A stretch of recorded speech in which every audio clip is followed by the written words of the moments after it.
Hello friends, Academic Zone welcomes you. Today is 5th September, Teachers Day. First of all, Happy Teachers Day to all. As we promised that we will deliver the first lecture on Teachers Day, that is 5th September. So today this is first lecture for UGC or NTA NET English. In this lesson we are going to study Geoffrey Chaucer. And in lecture number 2nd, means before Chaucer, that is Old and Middle English, we will discuss in lecture number 2nd, though it should be come at lecture number 1st, but first we are going to start with Chaucer. Second friend, important things and better. For example, today we are going to discuss Chaucer. So before listening or watching to the lesson, you should go through Chaucer from your book or study material. what you are having. Then कुछ आपको book या study material से मिलेगा, कुछ आपको lesson से मिलेगा, and then the idea, the concept will be crystal clear to you. And then try to think from that angle कि from Chaucer what kind of the questions we can find in exams. You can go through the previous year exams also, and I also tried my level best just to, you can say, collect the ideas, collect the concepts, and you can say points which there is a possibility to be found in exam. So friends, in this way you are to prepare yourself. Second thing which I want to tell you before commencing the course, कि suppose कि we are going to start with English literature, but along with that you are to start one more concept also, that is you may start with M.H. Abraham also. For example, कि daily हमने क्या करना है, English literature के साथ साथ को आप जो है डिसाइड कर सकते हैं 2, 3, 2, 3 जो भी आप अपने पोटेंशियल के अकॉर्डिंग टर्म्स पढ़ें M.H. अब्राहम से, glossary of literary terms by M.H. Abrams. और डिजाइन क्या रहेगा, Monday to Friday 5 lectures you will get, and out of those 5 lectures 4 lectures will be on English literature, and 5th one, that is on Friday, we will discuss literary terms, maybe 4 terms, maybe 5 terms. So in this way we are planning. So let's start discussing Geoffrey Chaucer. Geoffrey Chaucer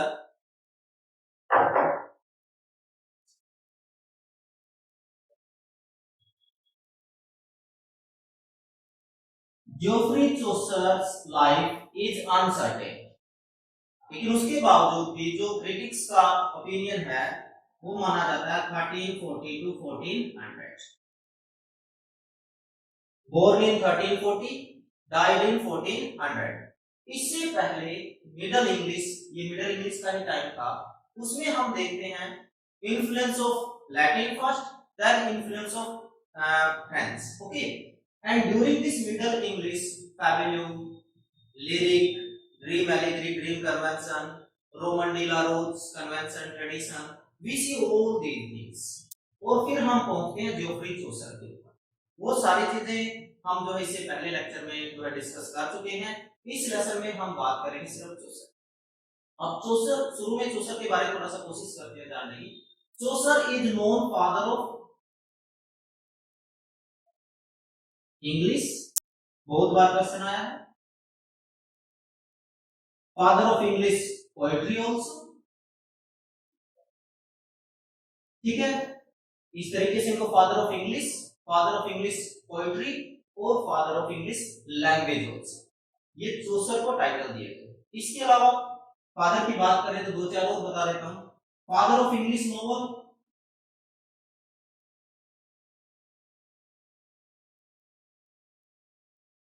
building,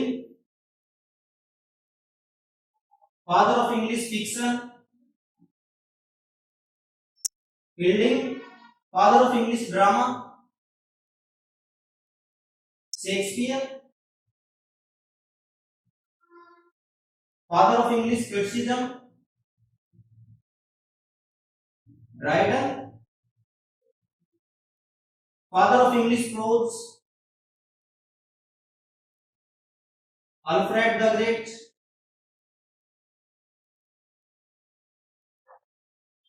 तो ये कुछ question इनसे भी बन जाते हैं कई बार, इस तरीके के भी क्वेश्चन आते हैं. अब जो जोफ्री चौसर है, he was a civil servant. Chaucer was a civil servant. 3 जो है किंग्स का उन्होंने देखा, एम्पायर, एडवर्ड थर्ड,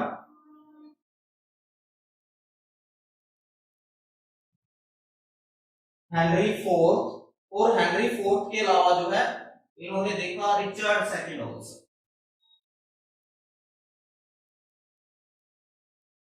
ये भी क्वेश्चन कई बार आ जाता है।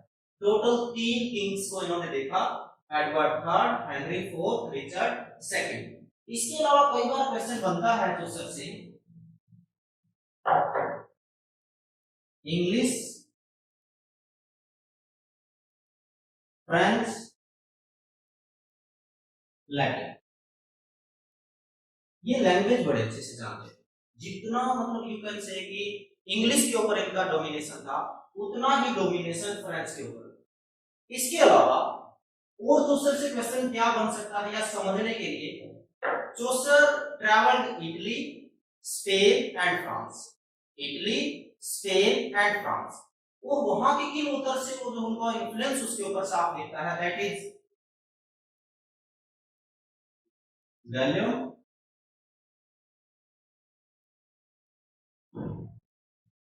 Ovid, Virgil. ये सारे के सारे वो बड़े पोइट्स हैं, Petrarch,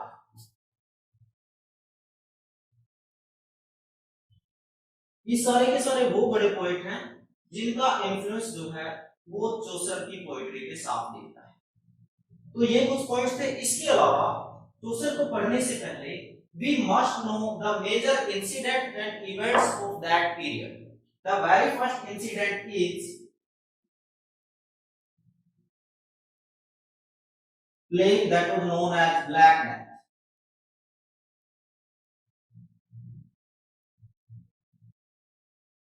Bubonic plague it was.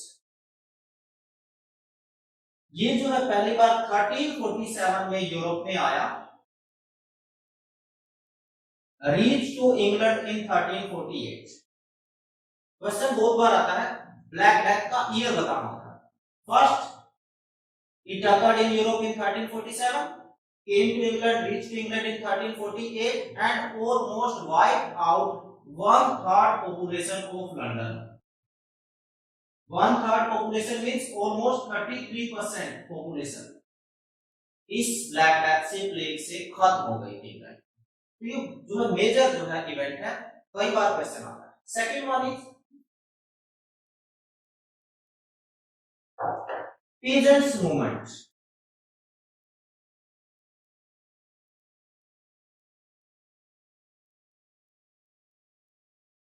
peasants movements date रहेगा 1381। लीडर थे जॉन बो। This is also very important incident of that period and so many times we have found this question in net. So we must know 1381 peasants movement led by John Bull. And third one is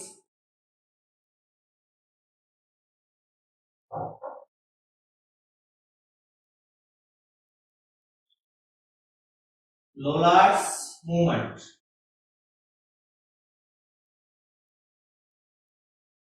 John Wycliffe, that is also important।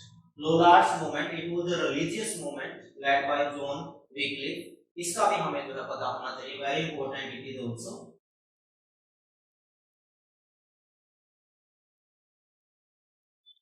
इसके अलावा अब तक जो poetry लिखा गया, जो literature available था, mainly जो है ओरल लिटरेचर अवेलेबल था, वो जो है रीजनल डायलेक्ट्स में लिखा गया। पहली बार जो है एक डायलेक्ट, एक जो है स्टैंडर्ड लैंग्वेज बनकर उभरी, और उसका क्रेडिट मेनली जोसेफ को जाता है। That's why he is known as father of English poetry, father of English language, father of English. और ऐसा किसने बोला? क्रेडिट। अभी देखिए इनके बारे में, जो लैंग्वेज है middle east dialect. Middle east dialect जो आज इंग्लिश बोला जाता है, वो इसी का रिफॉर्म्ड वर्जन है। There were 4 major dialects, but this one Middle East dialect, okay, came to known as today's modern English। और जोसेफ जो है यहाँ पर, तो यानी कि सारी चीजें जोसेफ के फेवर में थी।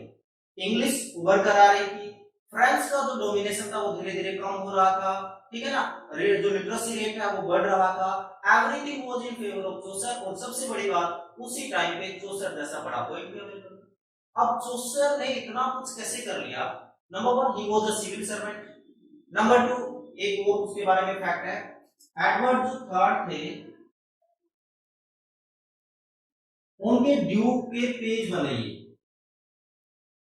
And at that time he was nearly 17 years old.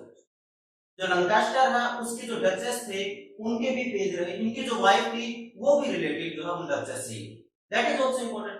अब इनका जो एक तो काफी जो है ट्रैवलिंग हुई है, इटली, फ्रांस, स्पेन, बड़े पोइट से मिले, लिटरेचर पढ़ा, और दूसरा जो है जो सोसाइटी के हर तबके से ये अच्छे तरीके से फैमिलियर थे, और वो चीज जो है धीरे धीरे चौसर अपने आप को तैयार कर रहे हैं फॉर कैंटरबरी टेल्स, जो इनका मास्टरपीस है।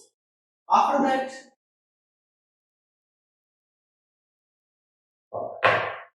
अब जो है इनका major literary works, the very first work is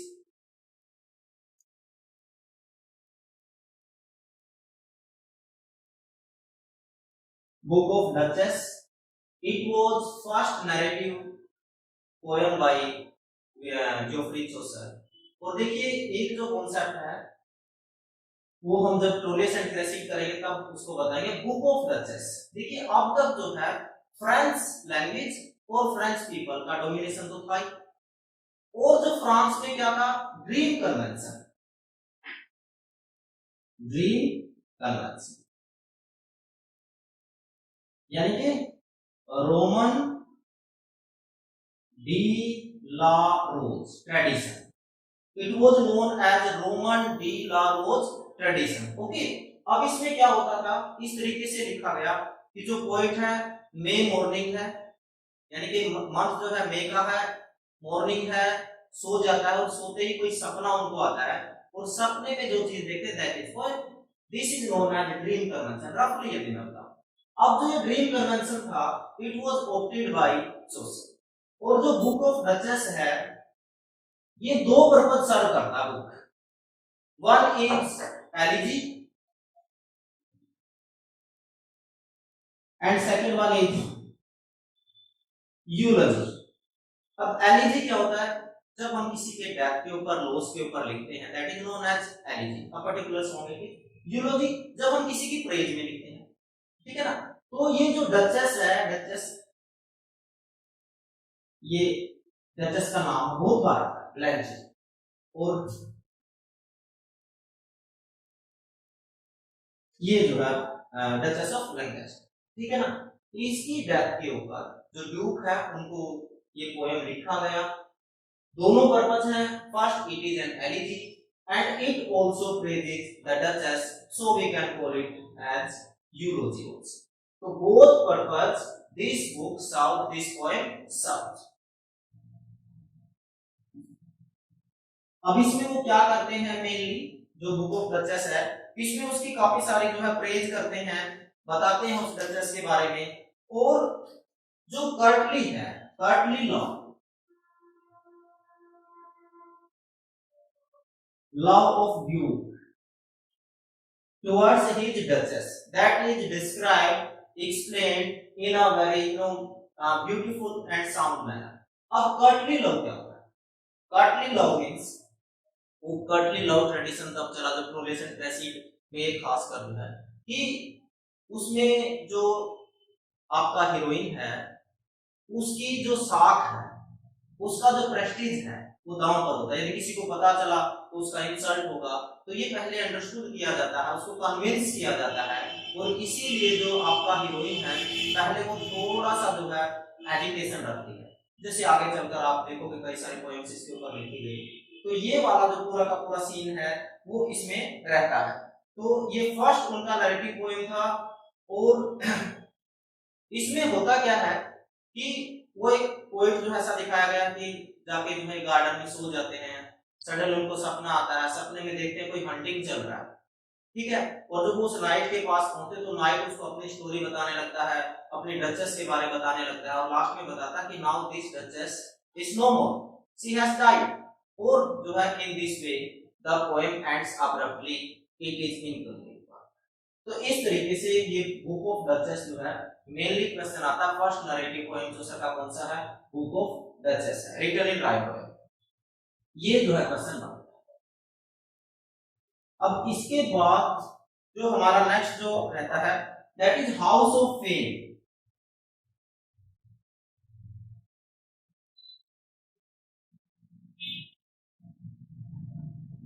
अब जो हाउस ऑफ फेम है उसमें देखने वाली बात क्या है, जो इन्फ्लुएंस है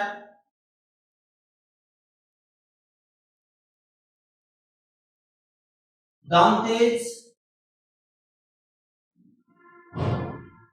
डिवाइनिया कॉमेडिया, दांतेज डिवाइनिया कॉमेडिया, और जो है इसका साफ साफ इन्फ्लुएंस हाउस ऑफ फेम में दिखता है। It is also written in dream convention, May morning, garden is there, all these things are present over there also. तो ड्रीम ट्रेडिशन, ड्रीम कन्वेंशन का ही पोएम है ये भी। अब जो हाउस ऑफ फेम है उसमें क्या है, जो पोएट है वो सोता है, वो सपना देखता है, और सपने में क्या देखता है, एक जो है टेम्पल ऑफ वीनस।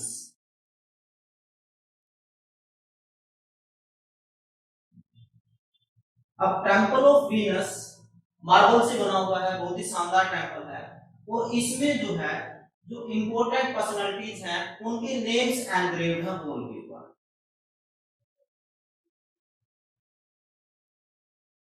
ठीक है, इसके बाद पोएट टेम्पल से बाहर आता है, और बाहर क्या देखता है, एन ईगल वॉज देयर।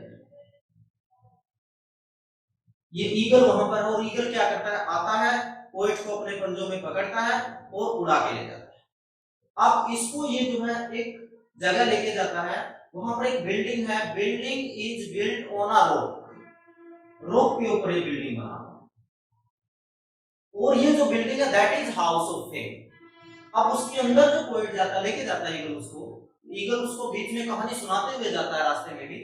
अब वहां पर क्या देखता है, होमर, ओविड, वर्जिल, जो बड़े पोएट हमने देखे हैं वो सारे के सारे वहां पर हैं।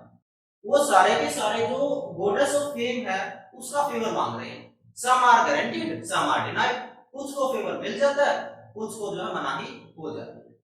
अब इसके बाद जो है यहां पर एक और चीज इंपॉर्टेंट है कि जो ये इंपॉर्टेंट फिगर्स है वहां पर जो नेम्स लिखे हुए हैं उनके कुछ लेटर्स मेल्टेड अवे, लेकिन उसकी दूसरी तरफ जो हमारे एंटीक के जो बड़े जो पर्सनालिटी हुए हैं उनके नेम बिल्कुल फ्रेश है। अब इसके बाद दूसरा बिल्डिंग है साइड में, और उस बिल्डिंग में क्या है, so this is the building and so many holes are there, और उन होल से वॉइस आ रही है, और वो वॉइस क्या है जब हम उधर देखते हैं कि some people they are sitting in groups and talking, and what they are doing, they are spreading the rumors, what they are doing, they are spreading the rumors। ये भी जो है उसको बता। तो there are two buildings, one is house of fame and second one is house of rumor। और देखिए पूरा का पूरा जो एल्गोरिकल जो है फिगर रहता है, सारा का सारा जो है वो मेटाफोरिकल रहता है, जो किसी न किसी चीज को रिप्रेजेंट करता है, सोशल की एज को रिप्रेजेंट करता है। अब इसके बाद जो उनका इंपॉर्टेंट वाक है, third one is house of fame के बाद इसमें टोटल 4 बुक्स थी हाउस ऑफ फेम में, first, second, third and fourth, and second third one is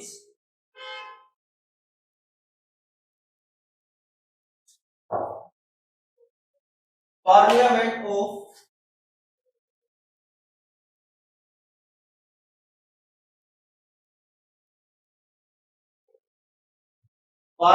of fowls. तो ये भी इंपॉर्टेंट बात है, ड्रीम कन्वेंशन में है। यहां पर जो इन्फ्लुएंस है वो दांते और बोकासियो, बोकासियो जिनका फेमस वर्क डेकामेरन है, दांते जिनका डिवाइनिया कॉमेडिया और पैराडिस, ये दो फेमस वर्क दांते के हैं, ये जो है इसका है बोकासियो का है। अब पार्लियामेंट ऑफ फाउल्स की यदि हम बात करें तो इसमें जो है वो टेम्पल वगैरह देखता है, और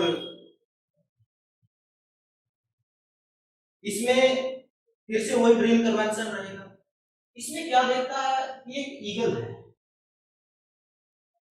ये ईगल है फॉर्मल ईगल। अब 3 ईगल्स हैं, they are claiming, what they are claiming? They are claiming this formal eagle as right.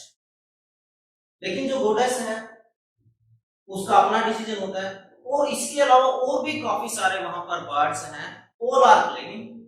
और लास्ट में जो गोडेस का डिसीजन रहता है वो क्या डिसीजन है?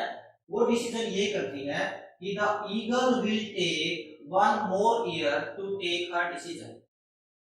Eagle will take 1 more year to take her own decision. तो in this way, ठीक है, उसका पार्टनर डिसाइड नहीं हो पाता है और पोएम जो है अब्रप्टली एंड हो जाती है। ड्रीम कन्वेंशन में लिखी गई है, बोकासियो दांते का इन्फ्लुएंस साफ दिखता है, खासकर जो पैराडाइस होगा। तो ये था पार्लियामेंट ऑफ फाउल्स। अब पार्लियामेंट ऑफ फाउल्स के बाद जो है fourth work that is very important, Troilus and Cressida. Troilus and Cressida is a mythical tale it is.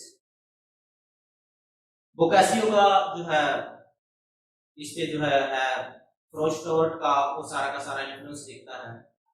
अब जो ये टेल है ये सारे के सारे जो बड़े पोइट्स हुए हैं सब ने इसको एक्सप्लॉइट किया। ग्रीक पोइट्स ने भी एक्सप्लॉइट किया है, रोमन पोइट्स ने भी। और जब हम डिफरेंट ऑथर्स का ट्रोलियस एंड क्रेसिड लिखा हुआ पढ़ते हैं तो स्लाइटली डिफरेंसेस भी देखते हैं। जैसे हम देखते हैं कुछ में जो पेंडर है वो क्रेसिड का ब्रदर दिखाया गया है। अब चौसर का जो वाक है इसमें वो उनके अंकल दिखाए गए इस तरीके से। इसके अलावा इसके बारे में कहा जाता है कि it was the first novel. Actually it was not a novel, it was written in rhyme royal. दूसरा इंपॉर्टेंट जो है Troilus and Cressida was the first work written in English in Rhyme Royal। ये भी question बन सकता है, Rhyme Royal में English में पहला वर्क कौन सा लिखा गया? That was Troilus and Cressida by Geoffrey Chaucer। अब Rhyme Royal का ये भी पता होना चाहिए what Rhyme Royal is। Rhyme Royal इसको रॉयल वर्ड क्यों लगा? It was used by King James। उनका वर्क था किंग स्क्वेयर। इस वर्क में उन्होंने राइम रॉयल को यूज किया और उसके बाद उसको जो है राइम रॉयल कहा गया क्योंकि वो किंग थे, रॉयल वर्ड यहां से ऐड हो गया। अब ये है क्या? It is 7 line stanza written in iambic pentameter.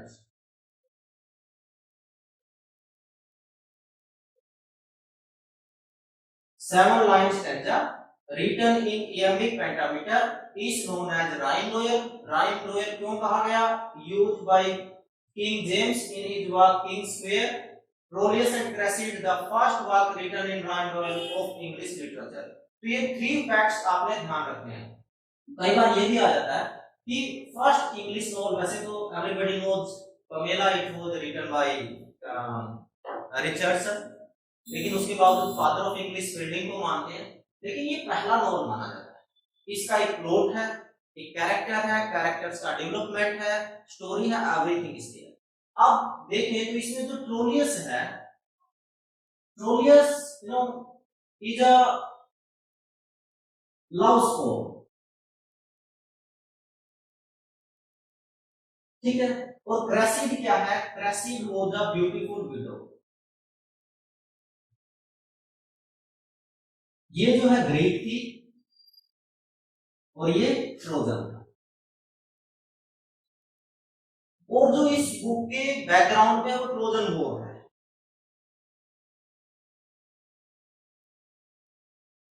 तो ये ट्रोजन वॉर है, यहां से ट्रोलियस जो है ट्रोजन्स का एक वॉरियर है, क्रेसिड ब्यूटीफुल विडो है, और जो ये विडो है ये जो है अभी कैप्टिव है, ठीक है। किसके पास है? इनके पास। और इनके जो अंकल हैं, हमारा जो चौसर का जो वाक़ा उसमें अंकल है पेंडर। अब पेंडर से ट्रोलियस का मुलाकात होता है और उससे पहले जब ट्रोलियस वहां से जा रहे होते हैं तो बालकनी में क्रेसिड को खड़ी देखते हैं और बिल्कुल पहली नजरों में उनको जो उनसे लव हो जाता है वगैरह वगैरह, जैसे होता है कटली लव में, आपको पता है। और यहाँ पर कटली लव यानी कि फिर से मैं वो बताना चाहूंगा कि जो आपका हीरोइन है उसका जो प्रेस्टीज है वो 7 पर होता है। किसी न किसी तरीके से उनको ये कन्विंस करना पड़ता है कि your prestige is not to be going hurt, only then she gives her consent. और ये काम डायरेक्ट जो है ट्रोलियस नहीं कर सकता। और क्रेसिड नहीं चाहती कि उसकी जो लाइफ है, विडो का जो लाइफ है, अभी तक फ्रीडम है, वो अपने उस फ्रीडम को खोना नहीं चाहती। अब होता क्या है कि ये जो पेंडर है ये इसकी फीलिंग्स को समझता है ट्रोलियस की, और ही अरेंज अ मीटिंग विद क्रेसिड। एक मीटिंग करवाता शुरू, उसके बाद सेकंड मीटिंग जानबूझ के, जैसे आप फिल्मों वगैरह में देखते हो, इस टाइम पे उनका मीटिंग करवाता है कि रेन जो है माइट बी कमिंग, और उनके आने के बाद बारिश होती है और वो जा नहीं पाती, और रात को जो है पेंडर उसको अपने घर में रखता है। और इस तरीके से पेश किया जाता है कि क्रेसिड जो है, सॉरी ट्रोलियस जो है वो सडनली आ जाता है, जबकि पहले प्लॉट होता है, आपको पता है। और वहां पर जो है they spend a full night, and first time Cressida you can say was happy and told him her sweet heart or all these things।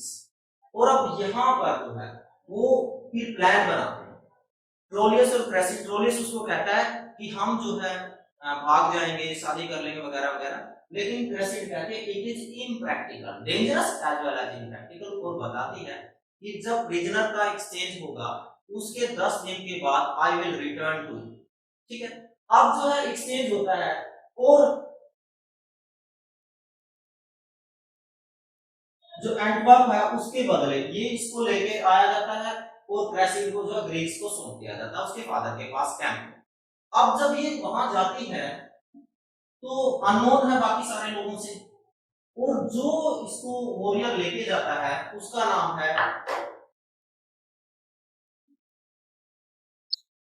ये वाला डेमोट, और ये उसका फायदा उठाता है।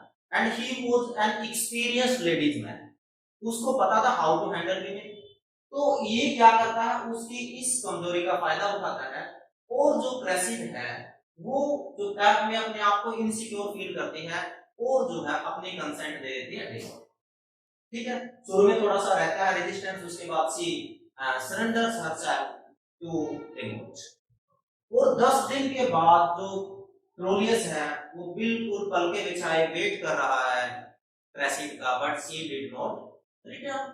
आएगी कहां से? और उसके बाद जो डिमोड है उसके पास उसको एक ब्रूच मिलता है। डिटेल में तो जा नहीं सकते, बड़ा स्टोरी।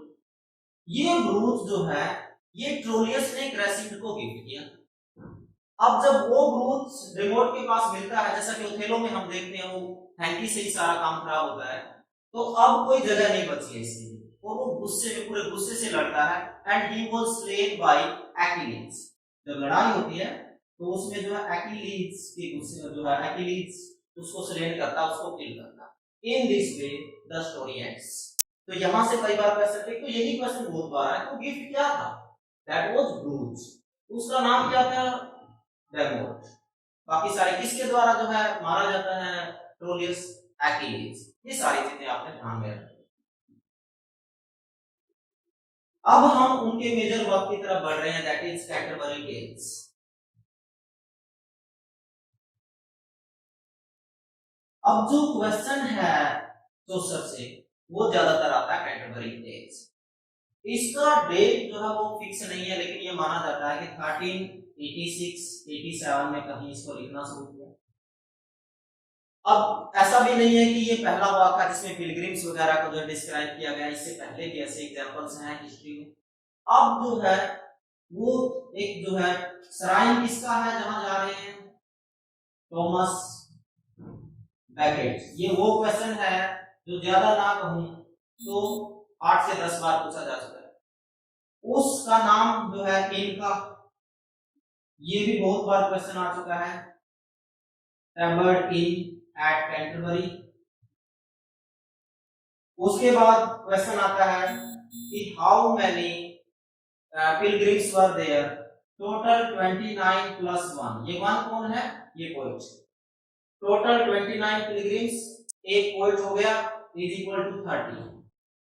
प्लान क्या था, हर पिलग्रिम 2 स्टोरी जाते वक्त 2 स्टोरी आते वक्त सुनाएगा। तो इन this way one pilgrim will tell at least 4 tales, and if one is telling 4 tales, total 30 pilgrims are there.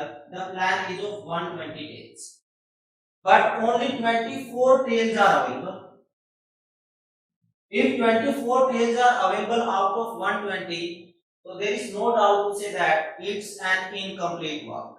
It's an incomplete work. अब इसके बाद इसमें जो क्वेश्चन बनता है वो क्या बनता है, चौसर का जो अपना मेलविज टेल है, it was told by Chaucer himself, written in prose. Number 1 it was written and narrated by Chaucer himself, second one it was written by prose। अब दूसरा जो है इसमें जो पिलग्रिम्स हैं वो सोसाइटी के हर तबके से, but no one was higher than knight and no one was lower than plowman। No one was higher than knight, no one lower than plowman। और जो फर्स्ट टेल है that was narrated by knight's tale, knight। तो पहला जो tell है that is knight's tale।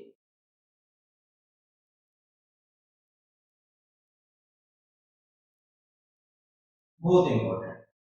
इसके बाद इसमें कुछ चीजें और इंपॉर्टेंट हैं, और वो इंपॉर्टेंट चीजें हैं वो क्या है कि इसमें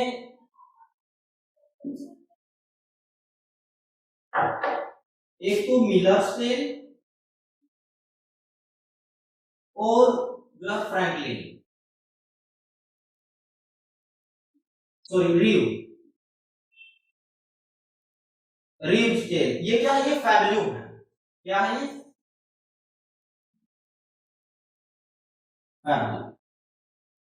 ये फैब्यूल रहेंगे। और इसके बाद जो हमारे पास है that is knight's tale,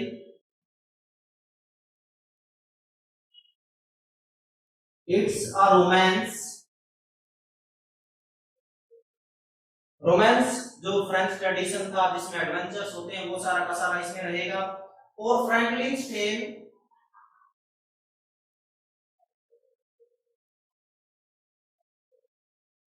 it's अ ले बर्टन। तो ले बर्टन जो है बोला गया है। इसके बाद जो है आपका इंपॉर्टेंट जो रहता है दैट इज पार्सन्स टेल,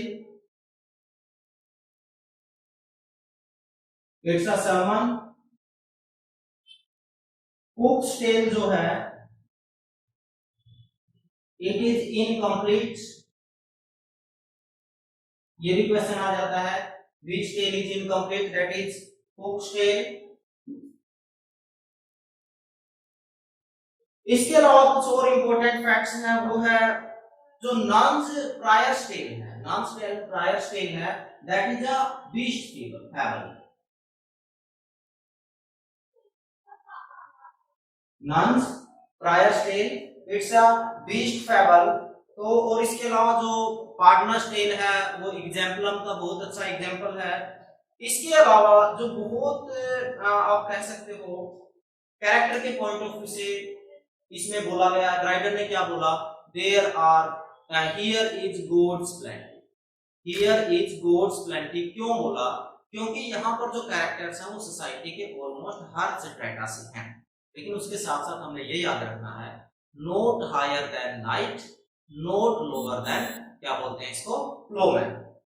ठीक है, और तो ये कुछ इंपॉर्टेंट फैक्ट्स थे कैंटरबरी टेल्स के। तो फ्रेंड्स ये लेसन मैंने कोशिश की है कि चौसर को डिटेल में देखने की।